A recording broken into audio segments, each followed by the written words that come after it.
Hi everyone and welcome to Rob Evans 365. Today is day number 403, and once again I have decided to take you along with me for a walk this morning to get my day off to a nice start. And I'm just walking into a little bit of a headwind right now, which is really quite freezing. I will turn shortly, so hopefully you can hear me perfectly well. So how have you been going these last few days? So today is Monday, you've had the weekend. I set you up for success. We started out a few days ago talking about walking more. We've been theming this on the back of the diabetes statistics that have been released recently in Australia here on the media, and I was talking about moving more on day one, which was taking an extra 10% of steps, either in time if you're just tracking the time, or in actual steps if you know the actual number of steps. In my case, I know the actual number of steps. So I normally do the 10,000. I went to 11,000. Next day I went to, I think it was 19,000, which was Saturday, and Sunday I think I did just over 12,000. I've got to post those pictures up on Instagram for you so you can see them, take accountability, and I continue to do that today, making sure that I take at least my 11,000 steps today, because you got to practice what you preach, and it does require some concentrated effort, particularly when it's cold, because you don't want to necessarily get outside and move. So that's also why I'm getting out this morning, because my day is going to get super busy, and you've got to plan these things, don't you? So I am planning mine this morning. So then day two, we talked about eating more fruit and making sure that you're getting the fruit in as snacks through the day, or having it with your, it's a smoothie for breakfast or something like that. And I guess essentially the bottom line here is making sure that you're replacing processed food with your fruit. That's the point there. And then yesterday I was talking about other plant-based food, being vegetables, salads, that type of thing, and making sure that you're getting in plenty of serves of those as well. I gave you some homework to get in, somewhere between 3 to 5 serves of vegetables through the course of yesterday, and for the next 7 days. So that's been your homework so far, and you can see that we're building some momentum here. The idea is to implement small pieces of the puzzle so that you don't feel overwhelmed by all of the action that you feel you need to take. If you're just doing one little thing at a time, and then you keep doing that thing each day, then that adds up to something really quite big by the end of a period of time. So each little piece I give you, I want you to keep doing what I asked you to do yesterday and the day before and the day before, but add this new extra piece in. Now, if that's seeming like too much for you, so far we've said, I want you to move 10% more, I want you to have some fruit, I want you to have some vegetables. It's not super hard, but if that's seeming too hard for you, and you can only do 1 or 2 of those things 1 week at a time, then that time is going to pass by anyway. So just do 1 of them if that's going to work for you. Everybody's a little bit different. What I'm giving you is small, easy, incremental steps that I believe you can do consistently, one on the back of the other. If that seems too hard for you, don't stress. Just do what you can manage. But also remember this: look at where, or the behaviours that you've been implementing in your life in the past, and see where they've got you, and realise that, okay, I need to do something different. If I want to achieve something really, really different for me, some amazing outcome for me, then I need to realise that at some point I'm probably going to have to do something significantly different to what I've ever done before, and that may be really, really hard for me to do in your mindset. So don't just keep doing the same things, and don't just do, some of these things that I'm saying just for a little bit and say, oh well, yeah, I tried it, it didn't work. You got to push through when it gets tough, because that's where the greatness comes. Everybody that's achieved anything great in their life has hit hardship and really tough challenges in their life, and it's only through determination and grit, hard work to push through those moments that you get the incredible outcome that you want. Otherwise, everybody would be thriving and abundant in life and health and money and success and happiness. But most people aren't, because they don't do what's required to get there. So just keep that in mind. Some of these steps are simple, but you have to think about, well, what have I done in the past and where have I let myself down? And realise that, well, actually, yeah, this is what I've always done in the past, so I need to now dig a little deeper. That's just normal. You just have to dig a little deeper sometimes.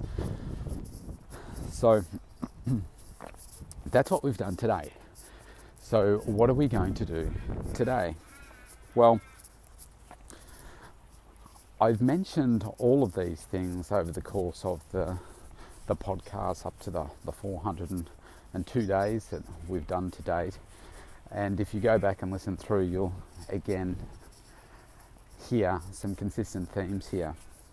But today I want to talk about protein. So far we've talked about exercise, or we've only talked about moving more so far. We haven't talked about other elements. We'll get to that in other days. But we talked about walking, essentially, but it's moving more. We talked about plant-based food, fruits and vegetables. Now I want to talk to you about protein. So protein is the building blocks of muscle, the amino acids that we need to build muscle. So what do we need to build muscle? Well, muscle is what's required to keep us strong.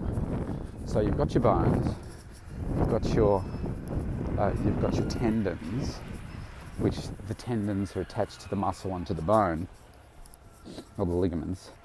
And in order for us to be strong, we need to have strong muscles. Now, if you compare, say, an athlete to an elderly person, you're looking at somebody that's got, like, physically, if you look at them, they've got bigger muscles, the skin is tight, they're fuller.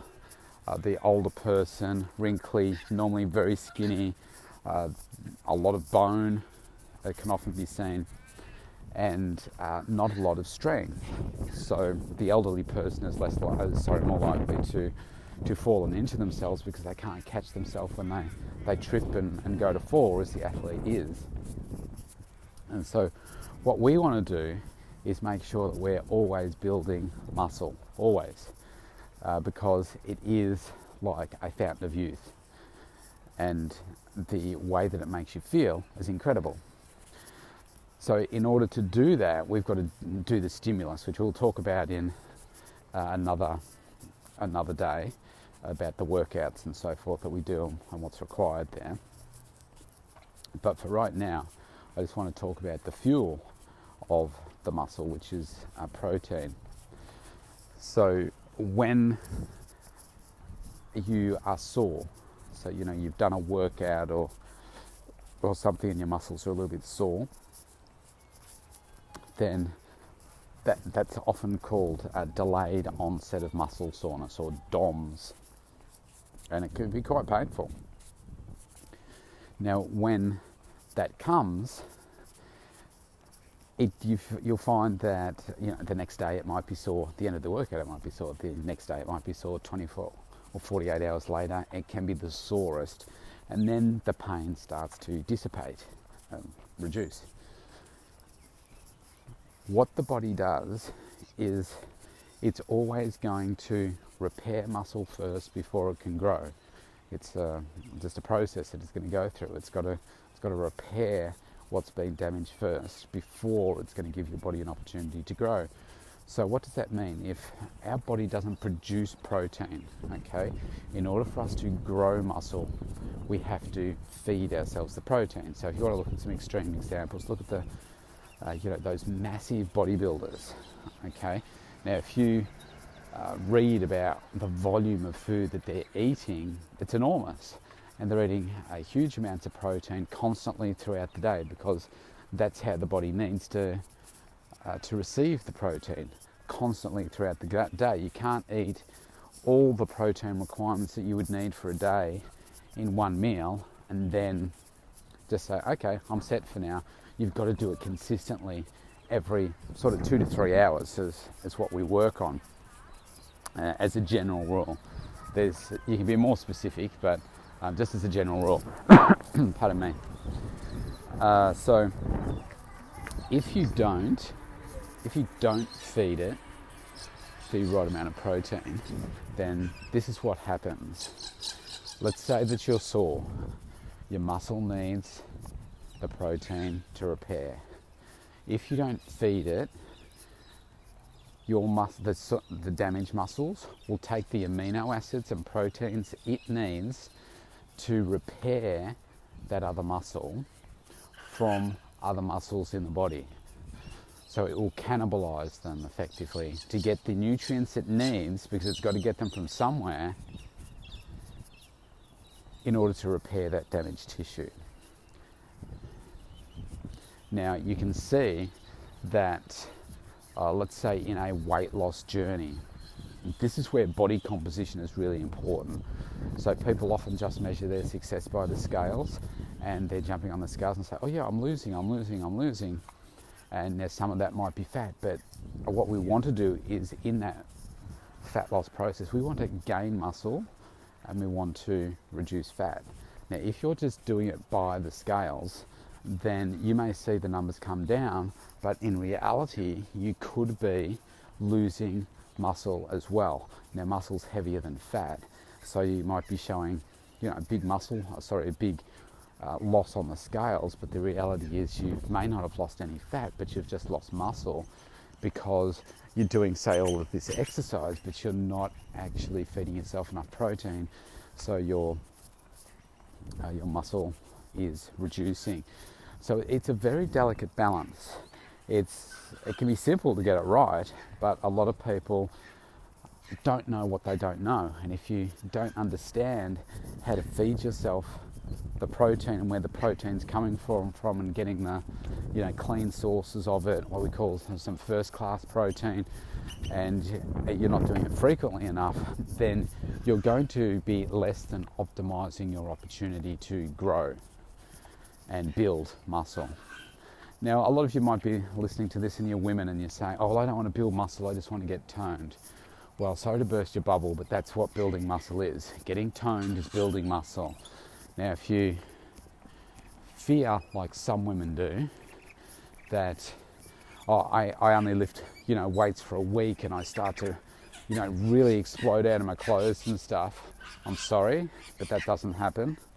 It's very, very hard to build muscle, and in order to change your body shape through muscle change, it takes some time. And you're not going to become big and bulky and masculine like you might see certainly some of the the female bodybuilders that are on steroids and that kind of stuff. That's what gives them the masculine features and the those enormous muscles. Some of you nowadays might be seeing images of like CrossFit women. Some of the CrossFit athletes look quite can look quite masculine because they're big bodies and big muscles, and some people just don't find that attractive. It's whatever does it for you, but you have to think that you're not just going to look like that if you start doing the exercises that they're doing. it takes a lot of hard work, many hours of training. And a lot of those athletes too are professional athletes, so they're training, maybe 5-6 hours a day, and their job is to eat. Make sure they're getting all of those things exactly right. So that's not just going to accidentally happen for you. It's incredibly difficult to achieve that kind of look, and a different level of focus than most of you listening to this are going to have. It's not going to be something that drives you. So that's just important to keep in mind. But you need to know that if you want to look toned, if you want to look sexy, if you want to look slim, and you want to have this impact on increasing your metabolism by boosting the amount of muscle you have in your body, then you need to be making sure that you're consuming the right amount of protein. And for most people, generally speaking, that come to see me, not eating anywhere near enough protein. They just don't know how to get the formula right. So that's often a big difference for people. So let's walk through what some of the requirements are that I specify for people. Now, most of the meal plans that I'm doing for people are built around 6 meals a day. Okay, 6 meals a day. So breakfast, lunch and dinner and 3 snacks. Now, I do essentially 3 levels of meal plans that I do for people, and like a kind of a beginner version, a way more advanced level 2, and then level 3 is where I live, but it's not necessarily right for everybody, because it's about having, as I said at the beginning, simple solutions that are easy to implement for people. And even though my lifestyle fits very well with the way that I eat, I mean, I've created it to the way that works easily and seamlessly for me. For someone else coming in, they might say, oh, well, that just seems too intense for me. But I've got an incredible focus with what it is that I want to achieve, so it's just part of who I am. So that's why we have a number of different options to give you a solution that works for you. So what I'm going to talk to you about here is that simple type of solution that is workable and achievable for you, and it's going to give you some great outcomes. So we're working with the 6 meals a day, so breakfast, lunch, dinner, 3 snacks, and I'll talk about post-workout, pre-workout stuff at the end. But essentially what I say is we want to be getting in a good serve of protein for breakfast, lunch and dinner. So what that means is if it's for breakfast, for instance, it might be something around like an omelette or something like that. Like I use egg whites as my choice, or a smoothie, something like that. Now, in terms of the quantity to get in, so for me, look, it's normally, for me, it's probably about 9 egg whites, which is about a cupful of egg whites. Most of the plans that I do for ladies, for instance, that are around 4.5 egg whites, or half a cup of egg whites. It does depend on exactly what your health and fitness goals are, but so I'm just giving you some broad principles here based on probably somebody that's on about a 1,200 calorie meal plan. Let's say that they're female, and they're on a 1,200 calorie meal plan. So that's normally somebody that needs to lose, anywhere from 5 kilos, even up to 100 kilos. I mean, the higher we are, so if we're up around the 100 kilos of weight loss, normally I put it around it's probably closer to 1,300 to 1,500 calories if somebody needs to lose that much weight. So I'm just using this as a principle, okay? So if we look at that, so around the 4.5 egg whites, it gives you a good serve of protein in there. If you're going to have a smoothie, what I do is I use either my Isogenic, I use IsoPro, which has 36 grams of protein in that for me, or if I'm having another one, it might be, I use another good quality whey protein isolate, which has, I think it's about 25 grams of protein per scoop. So I'll normally put that in. So I'm aiming for about 30 grams of protein per meal. Okay, so that takes care of breakfast. Now I'll talk about I'll tell you now. So for every meal that I have, I'm aiming to get in at least 20 to 30 grams of protein with every single meal I have. With each of my 6, sometimes I have 8 and I'll get more protein in then, but that's only on the workout days that I do that. But this is just for most people, okay? So I'd be getting in that at breakfast. When it came to lunchtime, I'd be expecting you to get in some more protein. So as a general guide, if you thought about 100 grams of weighted, like tuna, salmon, lean beef, chicken, any other type of fish, is going to give you about your 25-30 grams of protein, depending on the meat. And so that would be another opportunity to get your protein in. And then when it comes to dinner, so this is probably the one that people generally get about right for their evening meal. Often it's too much protein, but as a guide, again, about 100 grams if you're on a 1200 calorie plan of protein, chicken, fish, beef, pork, whatever you feel like in that range. Just making sure that you're trimming off the fat, and it's a nice lean piece of meat, nice and clean. Then that will give you sufficient protein there as well. And then for your snacks throughout the day, maybe you might be having maybe like a little bit of yogurt, which might top up your protein. Maybe having cottage cheese is one that I often use on some meal plans, a low fat cottage cheese, even with a little bit of seasoning in it or flavouring, and you're just using that like a dip with some veggies, like carrot, celery, capsicum, cucumber, that type of thing. That can really help give you some extra protein in there as well. Now, the other benefit that protein has, as well as being the building blocks of muscle, when you're eating protein along with other things, so other plant-based food and even other high-energy food, which we'll talk about in another day, is that it will keep you more satisfied for longer, rather than if you just ate one of those single foods by themselves. It's just the way that our body works in consuming those foods, and it makes us feel fuller for longer. And that's a good thing, because if we're more satisfied throughout the day, we're less likely to have cravings, and we're less likely to have drops in energy.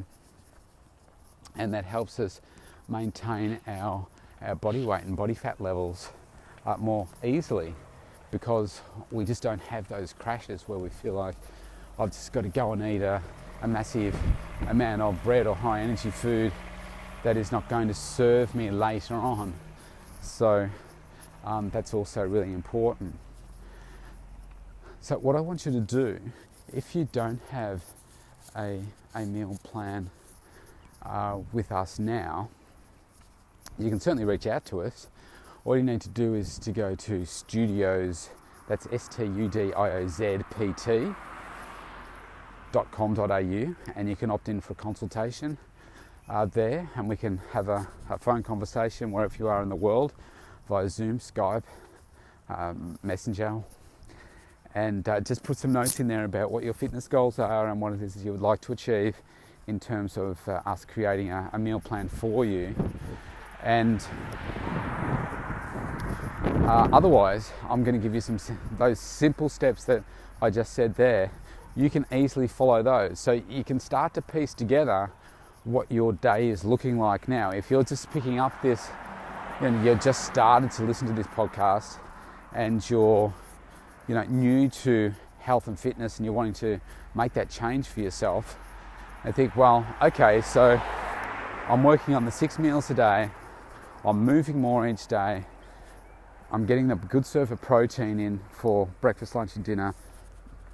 I said yesterday about getting some snacks in as fruit. not yesterday, day before, about getting some snacks in as fruit. So you could do that morning and afternoon. So then we've just got an evening snack left to do, and then we've also, just got the other elements of the high energy stuff, which I might talk about tomorrow. So you can see how we're starting to build this whole concept of a meal plan for you. And so whenever you have your protein, you put plenty of plant-based food in there with it. It's going to satisfy you for longer, and before you know it, you start to feel cleaner because you're flushing your body with getting these antioxidants out of your system and just feeling really, really good about things. And that's an exciting feeling, to know that you're taking control of your body, you're taking control of what it is that you want to achieve. And when you start doing that, that's when you start to see other areas of your life change too. Your level of happiness, the way that you feel about the way that you look, the way your mindset becomes sharper and clearer, and you just find that you just start doing more things. It's really, really amazing. So protein, super important. I encourage everybody to weigh and measure their plant-based food, their high-energy food, and their protein source for at least the first week, so that you can calibrate what things look like. But even to this day, some 30 years later, and there was a period of time where I didn't weigh, but now, probably for the last 7 years, I've weighed my protein source. So whether it be chicken, beef, fish, whatever. I weigh it because I want to make sure that I get it right. My plant-based food I don't, because I always do more than my 3 cups. My high energy food, which we'll talk about tomorrow, I always measure that still with a cup full, so that I can make sure that I'm getting that spot on, because I don't want to overdo that. I want to get that right. So that's what you need to be doing as well. So the challenge for you is to get in 3 serves of protein through the course of your day, today, and for the next 7 days, paying particular attention to it. So think about your evening meal. That's the one that you're probably going to be closest to getting right now. Think about that, and think about, okay, so what am I doing? What am I putting in that? Am I getting that right? If it's chicken, beef, whatever. Now, if you think, oh, well, I'll just do more, think about this. Your body cannot process the extra protein as protein. So it will actually store it as fat. So if you think, well, I'll get 60 grams in here and then that'll take care of 2 meals for me, unfortunately, it doesn't work that way. And it will store, let's say for simplicity, if it can only use 30, it's going to store 30 as fat. Now, we don't want to do that. So that's why it's really important to feed ourselves consistently with smaller meals of protein throughout the day. It's just the way our bodies were designed, okay? So that's the way that we need to consume it. So don't overdo it at dinner time.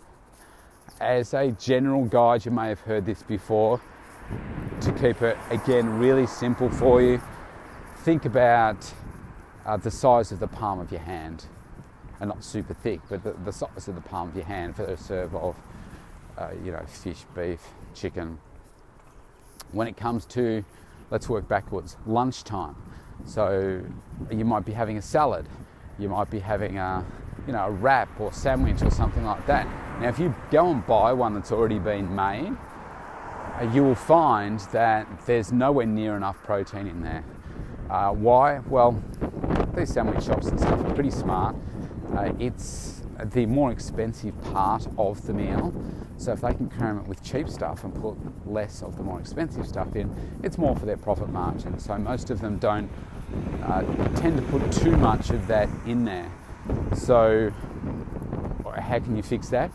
Take control yourself and make it before you go to work. So there we're looking at like the easiest ones are things like, for those that aren't vegetarians, are things like like a chicken salad, tuna, turkey, even salmon, things like that. Adding that into your salad or into your your sandwich or wrap, and again about 100 grams is going to be for right for most people. And if you're vegetarian, then you need to find those vegetarian options that you really enjoy, that are higher in protein. The biggest difficulty I have for vegans and vegetarians is giving them enough protein in a form that they like. So for instance, some vegetarians will eat eggs. So you can put some egg whites, or a whole egg plus some egg whites in with if you hard boil them and so forth, in with a salad, and that can work. But vegans, they don't eat eggs, so it's about finding some alternatives there. So sometimes it needs to be like a protein powder made out of, say,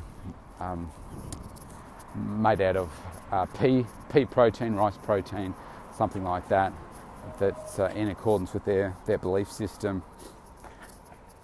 Sometimes it's putting some kidney beans and that kind of stuff in as well, which can be higher. Black beans can be higher in protein. The issue becomes, for the vegetarian that's wanting to lose weight, is the ratio of calories to protein for some of those sources becomes kind of prohibitive. So we've got to find some good sources. So tofu is a good one. If you've been vegetarian for a while, rather than me cover it all here, you've got to take ownership and find out, okay, so what are the sources that you like? Because I find that a lot of vegetarians that I've worked with can be quite fussy. So you've got to find the foods that you like and find the ones that are high in protein, and take some ownership of those things, because just because you're vegetarian and living like a vegetarian doesn't necessarily mean you're healthy. And I've known many vegetarians as clients that when they come to me are eating a lot of junk food because it's vegetarian, but they're not healthy, and often don't eat enough vegetables, which seems weird because they're living off a lot of processed food. So it's about striking that right balance for the individual vegan or vegetarian. And so getting that in for lunch, and then for breakfast, it might be the smoothie, which is going to be easy for most people. Adding some protein, like good quality whey protein in there. Again, if you're vegetarian or vegan, you don't like using the whey because it's a byproduct of the cheese making, so it's coming from an animal. Then, even though the animal is not killed, but not liking it to be from an animal, you can go for a rice or a vegan specific plant-based protein powder, which are readily available now. You pay more for those things because they go through more processes and so forth, but there's plenty around that are available now to do that. Or you could do something like I said, like it might be like an omelette. So it could be with egg whites, it could be with a combination of egg whites, whole egg, that kind of thing to get some extra flavour in there. Now obviously I'm just talking about the protein here, but if you're putting plant-based food with all of those things that I've said, so your veggie omelette, you're putting your smoothie in there, so lots of different coloured vegetable fruits, something like some mixed berries or something. Obviously a big salad for lunch with your protein added in there. 3 cups of vegetables, consistent with yesterday's conversation, getting in there for the dinner. So that's the way that we do it with the protein. So I want you to use this next 7 days to say, okay, how am I going to make sure that I get in the protein for breakfast, lunch and dinner? Where am I going to get it from? Work around the parameters that I've said, around 100 grams of a weighed, like a chicken breast or tuna, turkey, steak, whatever, around 100 grams of keep it simple, around the pre-cooked weight of it. Normally it's around 25 grams of or a little bit more of a whey protein or rice protein, pea protein, something like that, if you're going to be using that in a smoothie. and then half a cup to a cup of egg whites if you're going to have an omelette, as a bit of a guide. So it's probably challenging what it is that you normally do, because I find most people don't get enough protein in, and you've got nothing to lose by trying it, apart from taking more steps to optimize your health. But muscle is so important to our existence, and you've heard that saying before, use it or lose it, and that's so true, because as we get older, what did I say at the start? Look at the elderly person and what happens to their muscles. They become more and more frail, and to the point where they become so weak they can't hold themselves up anymore. I don't want to live like that. Now, I think what most people do, they get to that age, they hit a number and they say, oh, well, I'm 60 now, and that's just what, what life means for me. That's what I expect it to be. Well, that's because of society's general views as to what an old person should look like. But you can push against those norms and create a new version of yourself that's strong, energetic and amazing and vibrant, that's different to everyone else. Remember, the idea of these podcasts is to put you in the top 1% of the world in terms of your health and wellness. And you know that the top 1% of the world, the 99% of the world is living another way. So this is about giving you the edge so that you can be a high performer in health. And that's what's exciting to me, to be able to give you those tools. So go off and try this. Piece together the last 4 days and keep doing them consistently for this 7 days to 10 days, and you watch how you feel. And then we'll talk beyond that to say, well, how do you keep implementing these things? So, recapping, move your 10% extra today. Getting your fruit in as snacks instead of your processed food, or nothing, as in get fruit in instead of missing a snack. Making sure that you're getting in your plant-based veggies and salads in for lunch and dinner, and any other times, like maybe breakfast as well. Making sure you're getting in your 3 to 5 serves there. And then today, making sure that you are getting in that protein, that extra protein, to really support that muscle growth. This is an exciting journey. So I want you to embrace it, enjoy it, and feel the benefits. Tomorrow, I'm going to talk to you about high energy food. Go out and have fun with this one. Enjoy your food. We've got to love your food. It's making me hungry talking about it. I'll see you tomorrow.